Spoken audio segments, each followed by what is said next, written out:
என்ன அப்செக்ஷன் சொல்லுங்க சார். இது என் வண்டி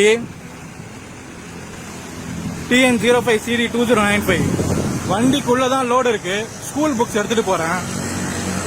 லைசன்ஸ் இருக்கு, யூனிஃபார்ம் இருக்கு, பேட்ச் இருக்கு, RC இருக்கு, எல்லாம் கரண்ட்ல இருக்கு. சார் ஏதோ அப்ஸ்ட்ரக்ஷன் சொல்றாரு.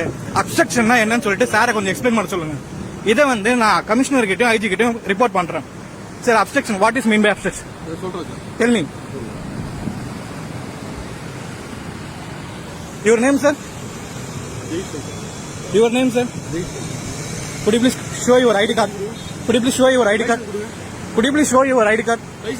You please show me your ID card. You show me your ID card, sir. நீங்க ID card காட்டுங்க. நீங்க ID card காட்டுங்க. நீங்க போலீஸ் தான், நான் எப்படி நம்பர்? நீங்க ID card காட்டுங்க.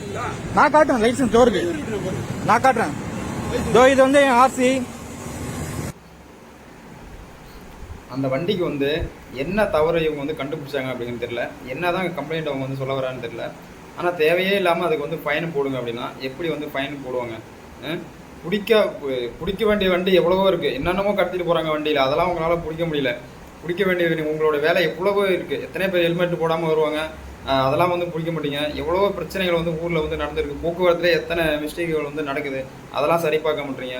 அதை விட்டுட்டு இந்த வண்டி இது சரியாக தான் இருக்குது. டோருக்கு மேலே நீங்கள் அந்த டோருக்கு மேலே லோடு இருந்ததுன்னா நீங்கள் பிடிக்கலாம். ஒரு வேளை நீங்கள் ஏதோ காரணத்தை சொல்லி பிடிக்கலாம். இப்போ என்னது காரணத்தை சொல்லுவீங்க? அவர்கிட்ட லைசன்ஸு, RC, இன்சூரன்ஸு, அந்த வண்டிக்கு தேவையானதுக்கும் அந்த வண்டியை ஓட்டக்கூடிய அளவுக்கு தேவையான எல்லா ப்ரூஃபுமே அவர் வச்சிருக்காரு. ஆனால் உங்ககிட்ட ஒரு ப்ரூஃப் இல்லை. மறந்துட்டீங்களா என்னன்னு தெரியல. அந்த சட்டையில் உங்கள் பேர் அது அந்த சட்டையில் இருக்கும். அது இல்லை. அதுவே முதல்ல தப்பு. அதுக்கு முதல்ல ஒரு ஃபைனை போடுங்க. அதுக்கப்புறமா அடுத்த கட்டத்தை நோக்கி போவோம். இவர் நல்லா விவரம் தெரிஞ்ச ஆளாக இருக்கிறதுனால இவர் பேசி ஓரளவுக்கு இந்த அளவுக்கு இந்த வீடியோ கொண்டு வந்துட்டாரு. தப்பிச்சிட்டாரு அப்படின்னு நினைக்கிறேன். இதுவே ஒன்றும் தெரியாத ஏழைப்பாளையங்களாக இருந்தால் என்ன பண்ணுறது? அண்ணாடைய காட்சி டிரைவராக இருப்பவங்களாம் என்ன பண்ணுவாங்க? அவங்களாம் பாருங்கள். அவங்களாம் அன்னைக்கு வேலைக்கு போனால் தான் காசு. அப்போ அவங்களுக்கு நீங்கள் போடுற அந்த ஃபைனுக்கு அவங்க ஃபைனு கொடுக்குறதுக்கு ரொம்ப கஷ்டப்படுவாங்க.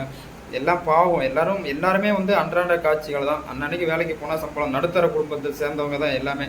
இந்த மாதிரி ஃபைனு போட்டு இந்த மாதிரி இருந்தீங்கன்னா பாவம். அவங்களாம் என்ன பண்ணுவாங்க? அவர் நல்லா படிச்சிருப்பார் போல இருக்கு. ஸோ சூழ்நிலை போதாததுக்கு காரணமாக டிரைவராக தற்காலத்துக்கு வேலைக்கு வந்திருக்காரு. அவரை போட்டு வாட்டியை வச்சிங்கன்னா என்ன பண்ணுறது? ஒருவேளை அவர் மேலே தப்பு இருந்ததுன்னா கண்டிப்பாக நீங்கள் நடவடிக்கை எடுங்க. கண்டிப்பாக உங்களுக்கு மக்கள் சப்போர்ட் பண்ணுவாங்க. நீங்கள் பணம் சம்பாதிக்கிறதுக்கோசரம் நடவடிக்கை எடுக்கணும் அப்படின்னா இதெல்லாம் எப்படி சரிப்பட்டு வருமா? முதல்ல நீங்கள் உங்கள் நெஞ்சில் ஒரு பேர் பலகை இருக்கும்.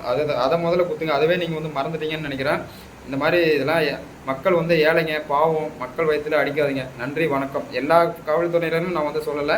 ஒரு சில பேர் மட்டும்தான் சொல்கிறேன். நன்றி, வணக்கம்.